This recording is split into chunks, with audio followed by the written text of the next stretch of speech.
असम के शिवसागर जिले में प्रसन्नता बोध ठाकुर अपने घर पर आराम से बैठे थे कि तभी शाम करीब 5 बजे अचानक बाढ़ का पानी आ गया। उस पूरे इलाके में उनका घर सबसे ऊंचा था, जहां इससे पहले कभी पानी नहीं आया था। लेकिन 2 घंटे के भीतर पानी उनके सीने तक पहुंच गया। बचने के लिए उन्होंने बिस्तर पर कुर्सियां रखीं और पूरा परिवार रात भर उन्हीं पर बैठा रहा। उनके पिता ने 95 साल के जीवन में कभी ऐसी बाढ़ नहीं देखी थी।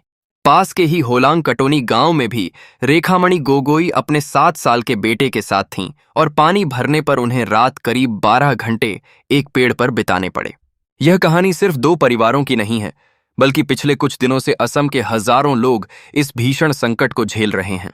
असम इस वक्त पिछले 60 सालों की सबसे खराब बाढ़ का सामना कर रहा है, जिसमें 80 से ज्यादा लोगों की मौत हो चुकी है और 2 लाख से अधिक लोग प्रभावित हैं।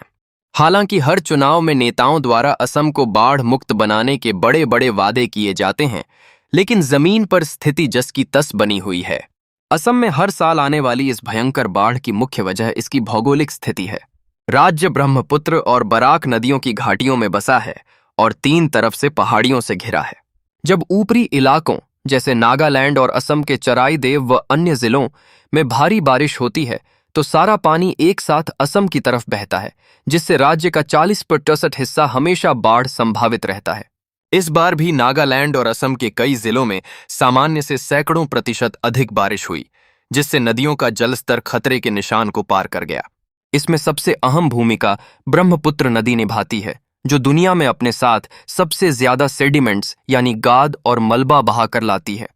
तिब्बत से निकलकर अरुणाचल के रास्ते जब यह नदी असम के मैदानी इलाकों में प्रवेश करती है तो ढलान कम होने के कारण पानी की गति धीमी हो जाती है और सारा मलबा वहीं जमने लगता है। इससे ब्रह्मपुत्र का नदी तल रिवर बेड लगातार ऊंचा होता जा रहा है और इसकी पानी वहन करने की क्षमता कम होती जा रही है। 1950 में आए 8.6 तीव्रता के विनाशकारी भूकंप ने इस स्थिति को और बिगाड़ दिया, जिससे बड़े पैमाने पर भूस्खलन हुआ और नदियां अपनी धारा बदलने लगीं। डिब्रूगढ़ के पास केवल उस एक भूकंप से नदी का तल 10 फीट ऊपर उठ गया था। इस आपदा को बोलिया पानी यानी पागलपन से बहता पानी कहा जाता है। इस साल की बाढ़ ने उन जिलों को भी अपनी चपेट में ले लिया जो अब तक सुरक्षित माने जाते थे, जैसे चराईदेव, जोरहाट और शिवसागर। यहाँ के लोगों और प्रशासन के पास इस भयानक स्थिति का कोई पूर्व अनुभव नहीं था। 12 जिलों के 856 गांव डूब चुके हैं, 7 लाख लोगों के घर छिन चुके हैं और करीब 3 लाख लोग राहत शिविरों में रहने को मजबूर हैं। सरकार के प्रयासों की बात करें तो राजनीतिक दलों ने हर चुनाव में असम को बाढ़ मुक्त करने का वादा दोहराया है, लेकिन धरातल पर केवल तटबंधों, एम्बैंकमेंट्स के निर्माण और मरम्मत का काम किया जाता आ रहा है। जानकारों का कहना है कि ठेकेदारों, अधिकारियों और नेताओं का गठजोड़ जानबूझकर ऐसी दीवारें बनवाता है जो बाढ़ में टूट जाएं, ताकि मरम्मत के नाम पर भ्रष्टाचार का धंधा चलता रहे। इसके अलावा नदियों से गाद निकालने यानी ड्रेजिंग का काम भी नाकाफी साबित होता है, क्योंकि सेडिमेंट्स उतनी ही तेजी से वापस लौट आते हैं।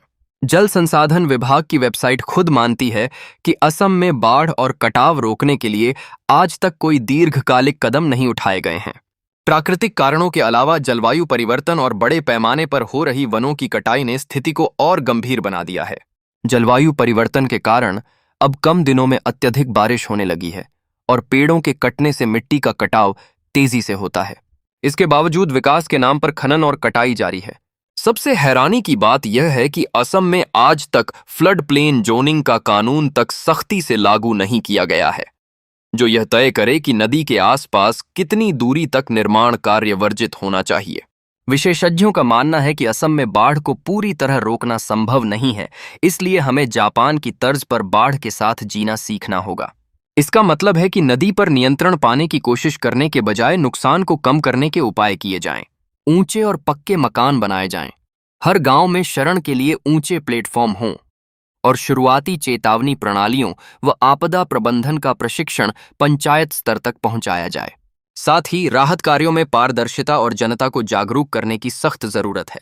अंत में जापान का उदाहरण हमारे सामने है, जो प्राकृतिक आपदाओं से घिरा होने के बावजूद मजबूत प्लानिंग और तकनीक के दम पर खुद को सुरक्षित रखता है।